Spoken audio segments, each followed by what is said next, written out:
Sempre que eu encontro um irmão, quem se encontra comigo está acostumado, eu gosto de perguntar assim: firme na rocha? E eu quero falar um pouco sobre isso hoje, firmados na rocha. Depois disso, depois de você ouvir a palavra, você vai entender por que eu sempre pergunto para você: firme na rocha? Né? Porque nós vivemos num tempo de tempestade. Nós aqui nós não somos muito habituados, embora ultimamente até isso tenha mudado, né? Mas nós não somos habituados a tornados, furacões, mas essa pandemia é um tsunami nas nossas vidas, né? Na vida de todo mundo, né? E isso trouxe uma série de instabilidades sobre nós. Estava lendo a reportagem da revista Veja no sábado retrasado, sem ser ontem, mas o outro sábado, a edição da revista Veja que saiu naquele final de semana, dizia que o consumo de álcool aumentou assim tremendamente na quarentena. O consumo de drogas aumentou tremendamente na quarentena. E o consumo de sedativos, quer dizer, as pessoas estão tomando muito mais Rivotril na quarentena. Quer dizer, há uma intranquilidade, há uma perda do sono, perda da paz, o aumento da ansiedade nesse período. Quer dizer, há uma instabilidade emocional na atmosfera que afeta todos nós que convivemos com as pessoas. Mesmo você que não está tão afetado assim, acaba sendo afetado porque você não vive sozinho. Nós vivemos com as pessoas, nós sentimos o que as pessoas sentem um pouco. Então nós precisamos de firmeza, de solidez, algo que nos dê firmeza, algo que nos dê segurança. E há uma segurança à disposição do povo de Deus, se nós crermos naquilo que a palavra de Deus diz. Há um porto seguro para você ancorar seu barco, mas você tem que crer, tem que levar a sério, tem que considerar, porque quando eu falo em estar firme na rocha, a pergunta que você pode fazer é: como é que eu faço para estar firme na rocha? O que é estar firme na rocha? Jesus fala lá em Mateus, há um texto em que Jesus nos ensina como é que você, no meio de uma tempestade, no meio de uma atmosfera de instabilidade, de insegurança, de que maneira, mesmo diante dessas circunstâncias, você pode estar inabalável, estável, seguro.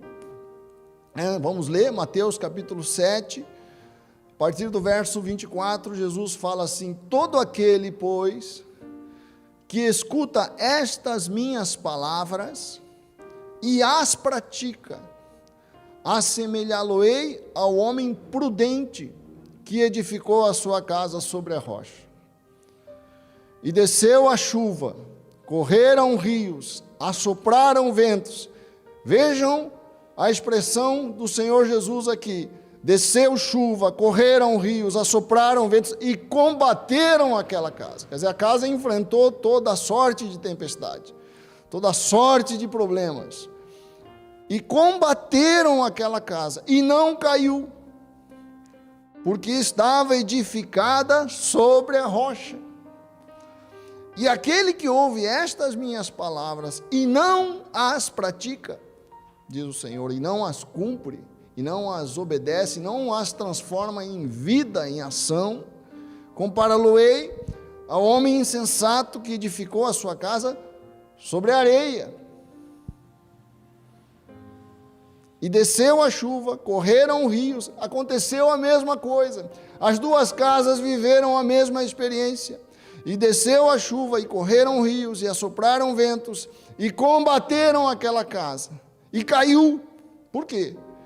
E foi grande a sua queda, porque estava edificada sobre areia, que é aqui a simbologia que o Senhor Jesus usa de nós ouvirmos sem transformar em prática os valores, os ensinos, os estatutos, os juízos do Senhor nosso Deus.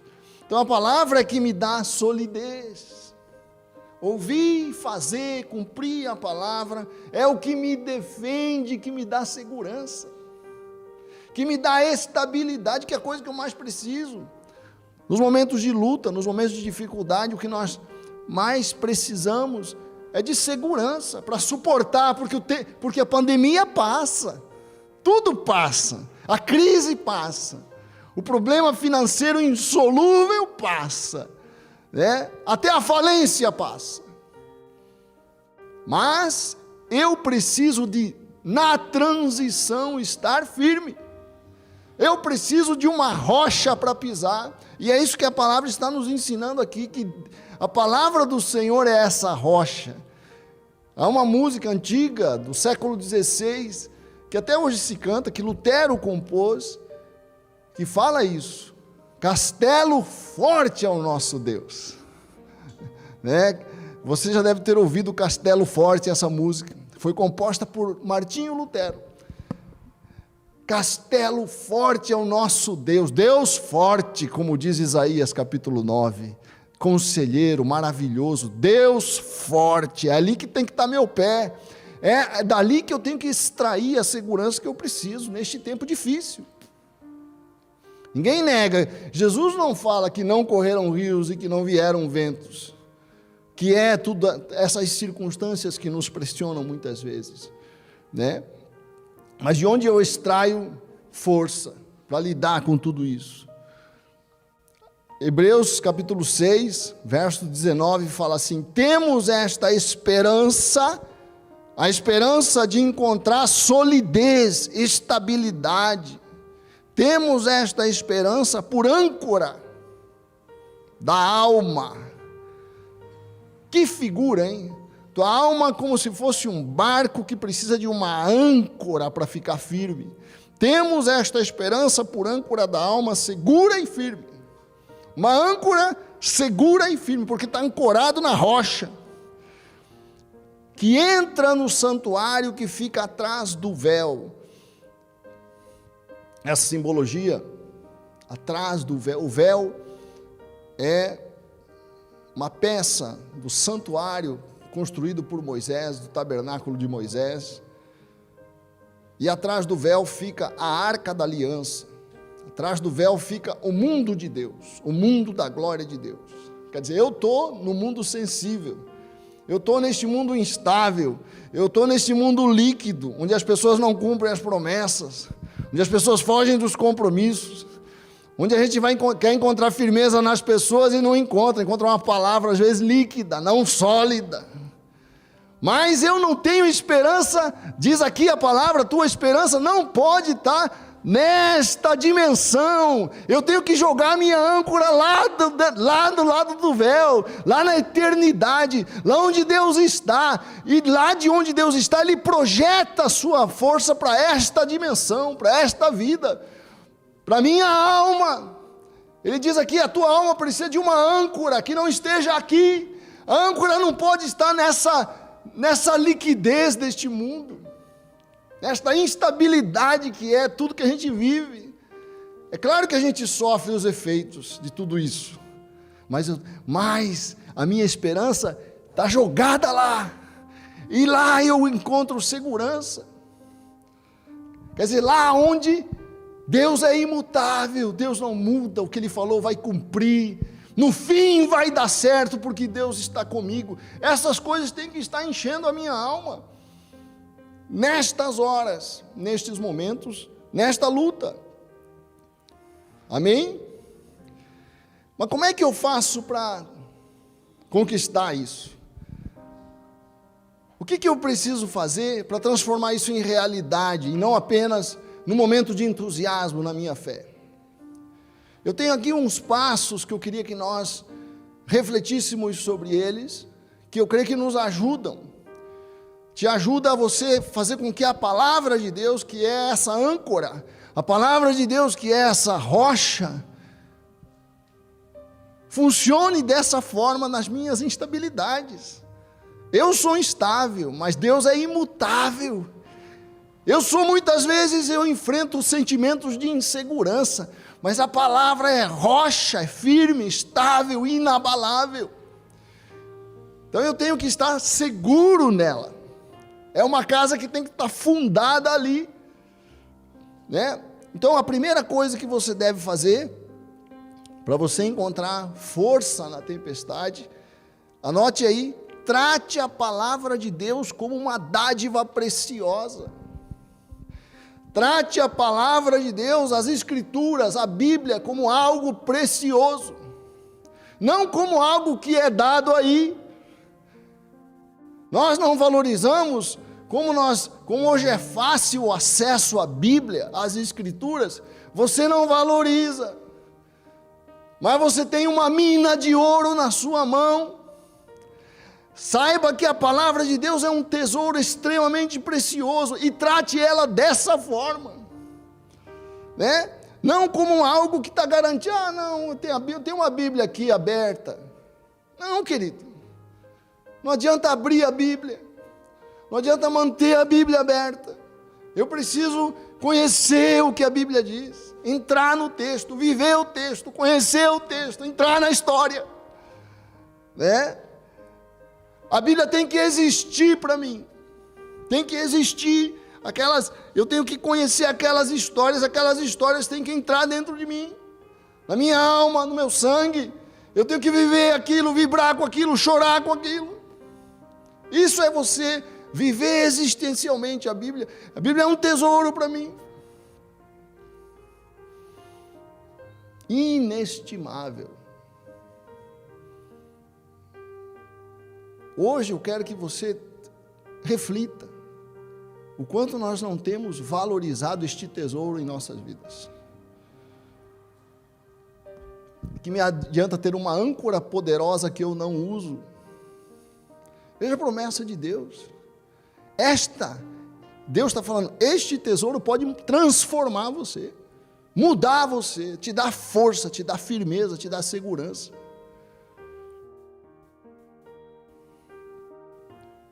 Aí você vai me responder assim, mas bispo, eu não consigo ler a Bíblia. É difícil ler a Bíblia. É difícil. Eu não conheço nada que seja importante na vida que não seja difícil. Podia dizer para você, é fácil, é tranquilo. Não, não é não. Há uma estranheza na hora de ler. Há uma estranheza com relação à linguagem, há uma estranheza com relação ao tempo, há uma estranheza em relação à história. Claro, no começo é assim, você tá desenvolvendo o teu paladar para algo precioso demais. Tem um tempo para você se acostumar. É uma mina de ouro, mas até você chegar no veio, tem muito trabalho para fazer. Você tem que se esforçar, tem que se empenhar, tem que estudar. Tudo que você faz pelas coisas que você já faz quando você acredita que vale a pena. O esforço para você conhecer e ler a Bíblia é o mesmo esforço que você hoje já faz pelas coisas que você vale a pena. O tempo que você dedica, o esforço que você dedica, o empenho que você dedica.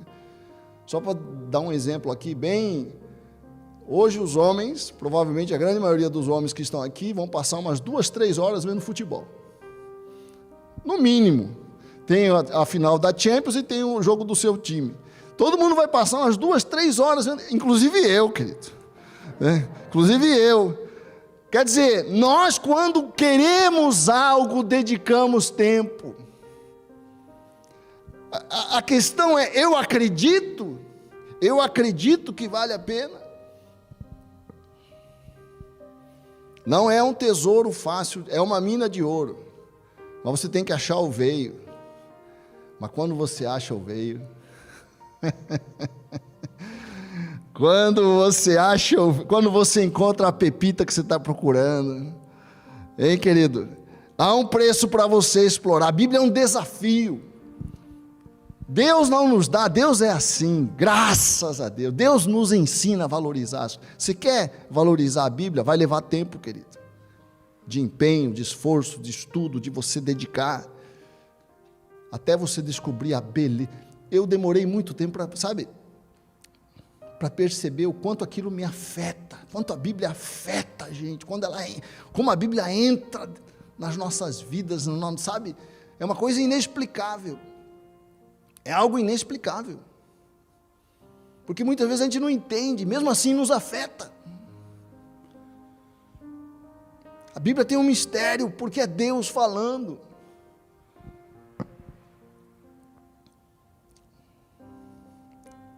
Isaías 59, 21 diz isso, né? Quanto a mim, Isaías 59, 21, esta é a minha aliança com eles, diz o Senhor, o meu Espírito, olha só, Deus está falando, o meu Espírito, é o Espírito de Deus que está, a palavra de Deus é o Espírito de Deus se manifestando. Quando você tem contato com a Bíblia, você está tendo contato com o Espírito de Deus. Quanto a mim, esta é a minha aliança com eles, diz o Senhor, o meu Espírito que está sobre ti e as minhas palavras que pus na tua boca, não se desviarão da tua boca, nem da boca da tua descendência, nem da boca da descendência da tua descendência, diz o Senhor. Quer dizer, Deus passou a palavra dele de geração em geração até chegar a você, e vai chegar nos teus netos, nos teus bisnetos, em nome de Jesus. Que essa é a promessa de Deus, né? Vamos despertar para esse tesouro. Hoje é dia de eu dizer assim, puxa, eu tenho sido indiferente a esse tesouro, eu tenho perdido isso, eu preciso me voltar para ele, eu quero conhecer. Hoje os recursos são impressionantes, você consegue, existem coisas na internet que você consegue ver toda a geografia da Bíblia, onde aconteceram os fatos, você consegue visualizar tudo. Recursos hoje são imensos. É tempo de nós voltarmos para a palavra de Deus. Tiago fala assim, toda boa dádiva, quer dizer, a palavra é uma boa dádiva. Capítulo 1, verso 17. Abra a tua Bíblia em Tiago 1, 17 a 18. Toda boa dádiva e todo dom perfeito, olha só, é um presente para você e é perfeito. Por que é perfeito?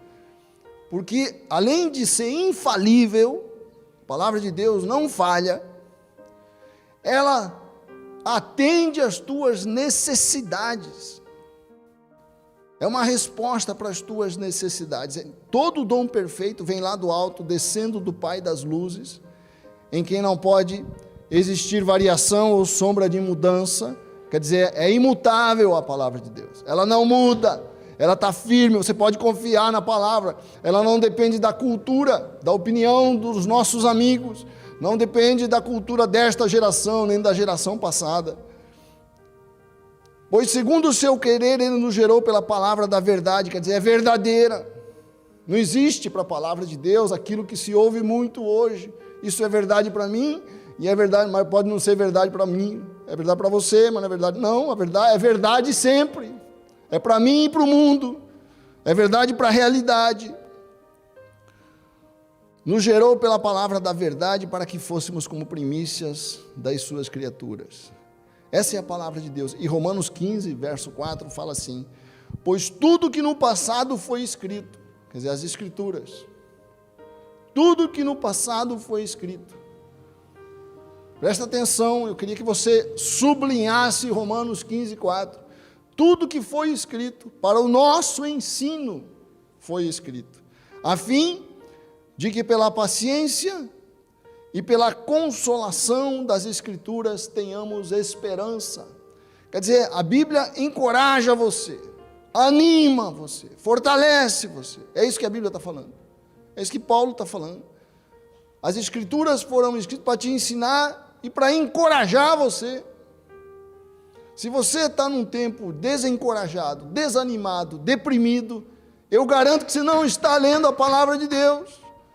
Porque a palavra de Deus traz coragem, força, ânimo, vida. Levanta. Número 2.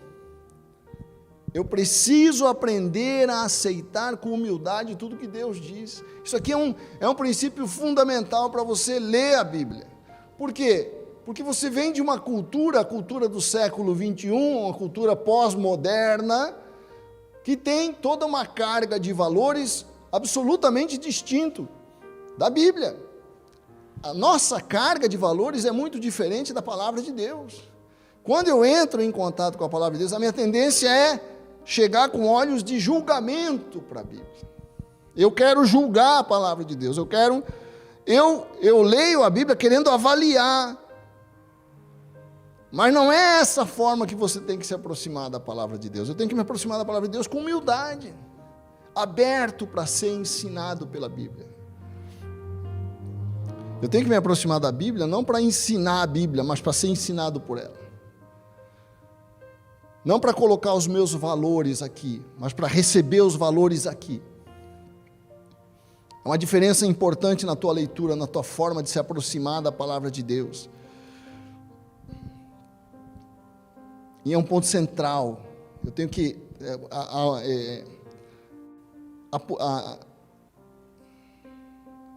A postura, a disposição com a qual eu me aproximo da Bíblia, faz toda a diferença para eu compreender e ser afetado por ela. Porque muitas vezes a Bíblia nos choca. Afinal, são 2000 anos ali de história.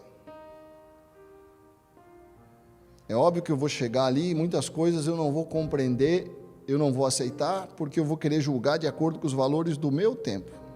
Não é assim que você deve se aproximar da Bíblia. Seja humilde. As coisas que te parecem erradas, suspenda o julgamento. É muito importante fazer isso. Você aprender falando, eu não estou entendendo isso aqui parece absurdo que Deus faça isso. Mas eu não vou agora tomar uma posição sobre isso, eu vou esperar. Porque com o tempo outras coisas você vai aprender que vão dar sentido para isso. Preste atenção nisso. Muita coisa que você lê na Bíblia te parecem absurdas, porque a Bíblia ela vai se explicando a si mesma. Na medida em que eu vou conhecendo ela com mais profundidade, aquelas coisas que inicialmente eram totalmente desvairadas no meu juízo, vão se esclarecendo, porque a revelação de Deus se dá progressivamente na palavra de Deus e no tempo. Então, tenha humildade, porque quando você lê um texto que te parece absurdo, você só está vendo uma fotografia, você não está vendo todo o quadro.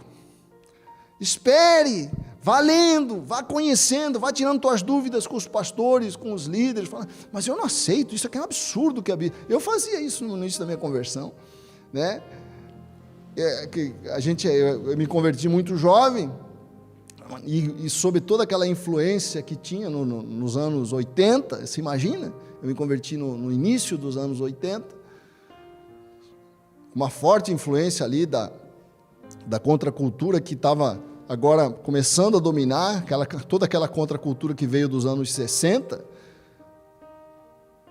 O Brasil estava se redemocratizando, havia toda uma perspectiva de abertura, de liberação. Foi nessa época que eu me converti, e muitas coisas na Bíblia me chocaram. Eu tive dificuldade para lidar com a Bíblia no início, mas eu não desisti.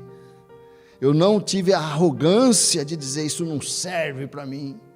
Eu não permiti que a prepotência do meu coração me impedisse de descobrir o tesouro que estava por trás das coisas que eu não entendia. Claro que vão surgir dúvidas, coisas que vão precisar ser esclarecidas, mas você continua, porque você sabe que você está lidando com uma mina de ouro. Amém? Então eu devo me aproximar do texto com humildade, me despir dos meus conceitos. Não, eu não penso assim, mas a Bíblia está falando, eu vou respeitar. Deus deve saber um pouco mais do que eu. Por isso a Bíblia fala lá em Tiago 1, verso 21, portanto, deixando toda a impureza, todo acúmulo de maldade, acolham com mansidão. Olha só o conselho, se você pudesse sublinhar esse conselho aqui de Tiago, acolham com mansidão a palavra implantada em vocês. Mansidão aqui pode ser lido como humildade. Acolham com humildade a palavra de Deus, ainda que você não entenda inicialmente, mas vai lendo, vai entrando no texto, vai deixando o texto entrar em você, a qual é poderosa para salvá-los, salvar a tua alma, salvar a tua vida, salvar a tua emoção, tua mente, tua vida. Agora, primeiro eu tenho que dar uma limpada no jardim, né? Ele fala aqui, ó, deixando toda a impureza. Ele compara aqui, né, com uma palavra que foi plantada, implantada em vocês. Quer dizer, se você vai tirando as coisas que atrapalham, conceitos errados, que nós recebemos da nossa cultura. Nosso coração aqui pode ser comparado a um jardim que eu preciso, né, tirar da sujeira para poder crescer a frutificação da palavra que foi plantada em nós. Essa figura que Tiago faz nesse texto. Eu lembro que quando eu me converti, falava-se muito uma frase que se aplica bem a tudo isso que eu estou falando, que era a seguinte: ou o pecado te afasta desse livro, ou este livro te afasta do pecado. Ou o pecado te afasta desse livro, ou este livro te afasta do pecado. Quando você mergulha nesse livro, né, você começa a ser fortalecido para vencer os hábitos que boicotam a sua felicidade. Posso ouvir um amém? Número 3, transforme a leitura da palavra num hábito em sua vida. Este é o grande segredo. Você precisa criar esse hábito. Você cria hábito, o hábito que você quer, você cria. As pessoas criam o hábito de fumar, de beber, enfim, hábitos ruins, hábitos bons, hábito de ir na academia, hábito de acordar cedo. Acordar cedo é um hábito. Se você desenvolver o hábito de acordar cedo, Deus te abençoe, porque é um bom hábito, né? Se você desenvolver o hábito de desligar o despertador e dormir de novo toda vez que ele toca, você desenvolveu um mau hábito, que vai prejudicar você, né? Então, Josué 1:8 fala assim: não se aparte da tua boca o livro desta lei, antes medita nele. Eu adoro esta passagem. Medita dia e noite. A palavra tem que estar na tua cabeça. Antes medita, quer dizer, ele está falando, transforma isso num hábito, traduzindo na nossa linguagem. Medita nele dia e noite, para que tenhas cuidado de fazer conforme a tudo quanto nele está escrito. Porque então farás prosperar o teu caminho. Quer dizer, o que me faz prosperar o meu caminho? Transformar a palavra de Deus no meu hábito. Ouvir e fazer o que a palavra diz é o meu hábito principal. Eu acordo falando, como é que eu faço para conhecer mais a palavra e obedecer mais hoje? É isso que Deus está falando aqui. Antes medita no livro da lei de dia e de noite, para que tenhas cuidado de fazer tudo conforme a tudo quanto nele está escrito. Porque então farás prosperar o teu caminho e serás bem-sucedido. Amém ou não? Né? Quer dizer, nós temos o cronograma, nosso cronograma de leitura, que é uma ferramenta que a igreja põe à disposição de você, para você criar esse hábito. O Leandro vai colocar aí a imagem de como a gente faz, como é o nosso programa. São 5 dias na semana para você ler. Nós colocamos, é um cronograma maravilhoso, porque é uma leitura combinada, histórica. Esse cronograma coloca tudo o que acontece em ordem histórica e procura inclusive combinar os salmos com essa ordem histórica dos acontecimentos. Uma bênção. Quando você vai ler Provérbios, você está lendo a vida de Salomão. Você vai ler Eclesiastes, está vendo a vida de Salomão, que são coisas relacionadas. E você, claro que você vai ter uma compreensão muito maior, porque está em ordem. Pegue esse cronograma e transforme em algo importante para você, uma ferramenta fundamental para ajudar você a criar um hábito que você não tem, que é ler a palavra todos os dias. E aí, são 5 dias para que em 2 dias você consiga ou descansar, ou, como é que fala? Você perdeu, às vezes não conseguiu ler tudo num dia, nesses 2 dias você pode completar aquilo que está faltando para você ler. Olha só o que diz Deuteronômio capítulo 6, versos 6 a 9. E estas palavras que hoje te ordeno estarão no teu coração, e as ensinarás a teus filhos, e delas falarás, assentado em tua casa, andando pelo caminho, deitando-te e levantando. Lembra que a gente falou? Coloca uma Bíblia aberta na beira da tua cama. Você acorda, lê ali 3 versículos, não tem problema, lê alguma coisa. Já acorda lendo a palavra de Deus. Aí você vai dormir, está aberto ali, lê alguma coisa, né? Andando pelo caminho, deitando-te e levantando-te. Também a atarás por sinal na tua mão, e te serão por frontais entre os teus olhos, e as escreverás nos umbrais de tua casa, nas tuas portas. Só para terminar então, queridos, o 4º ponto é: obedecer é agir e não apenas ouvir. Eu creio que isso que nós temos que lembrar para terminar a nossa palavra, né? Tiago fala: sejam praticantes da palavra, ali no verso 22 a 25, sejam praticantes da palavra e não somente ouvintes, enganando a vocês mesmos. Porque se alguém é ouvinte da palavra e não praticante, assemelha-se àquele que contempla o seu rosto natural num espelho, pois contempla a si mesmo, se retira, logo esquece como era a sua aparência. Por que você olha no espelho? Hein, Rosane? Por que você olha no espelho, Rosane? Hein?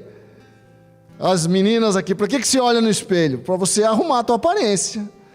Não é verdade? Você vai ali olhar, você vai consertar a tua aparência. Que sentido você não olhar no espelho e não fazer nada com a tua aparência, né? Você quer saber como está a tua aparência, né? Cadê a palavra de Deus aqui? Ai, o velho. Está aqui o teu espelho, querido. Amém. Sabe? Deus mostra aqui o que você precisa mudar. Mas eu preciso dar consequência àquilo que eu vejo, né? Por isso Tiago fala que sejam praticantes da palavra e não apenas ouvintes, né? Mas aquele que atenta bem para a lei perfeita, a lei da liberdade, e nela persevera. É o que o Neck falou. Eu tenho que ler e perseverar. No primeiro ano ele não entendeu muita coisa, no segundo ano ele já viu o tesouro que é o Salmo 119. Foi no segundo ano, ou no terceiro ano, né? Claro que ele leu antes, mas os tesouros vão se revelando à medida que eu vou entrando na mina. Então, seja um praticante. Saber é fácil. Eu tinha um colega meu que ele dava aula, ele falava assim: eu dou aula, porque quem não sabe ensina, mas quem sabe faz. Quem não sabe ensina, quem sabe faz. Não basta saber a palavra, tem que obedecer a palavra. É o que Deus está dizendo para nós. Amém? Vamos ficar de pé então. Lembrar do que o Senhor Jesus fala em Lucas 6,46. Por que me chamais Senhor, Senhor, e não fazeis o que vos mando? Falei numa live esses dias, Jesus está falando para nós: eu não quero adulação religiosa, quero obediência. Quem é empresário aqui, tem empregado, sabe disso, né? Não adianta você adular o teu patrão quer obedecer, quer ver você fazer o trabalho. Jesus está falando: eu não quero adulação religiosa. Por que me chamais Senhor, Senhor, e não fazeis o que eu vos digo, que vos mando? Quem crê que vale a pena obedecer a palavra, diga amém. Amém. Se você obedecer, você vai prosperar, diz a palavra. Josué fala: e prosperareis em todos os seus caminhos. Eu quero ler para terminar o Salmo 1, que diz assim: bem-aventurado o homem, bem-aventurado você, meu irmão, que não anda segundo o conselho dos ímpios, que não anda segundo a cultura deste tempo, nem se detém no caminho dos pecadores, nem se assenta na roda dos escarnecedores. Não é influenciado pela mídia, não é influenciado, né, pelas tendências do seu tempo, do seu século.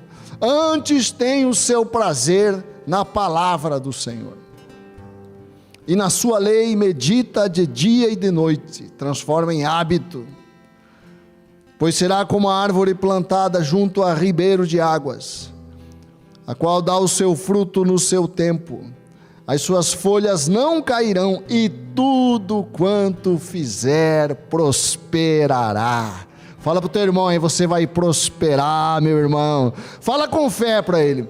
Deus vai fazer você prosperar em nome de Jesus, em tudo que você fizer, em nome de Jesus. Amém? Que amor é esse, inexplicável é o seu amor. Que amor é esse, inexplicável é o seu amor.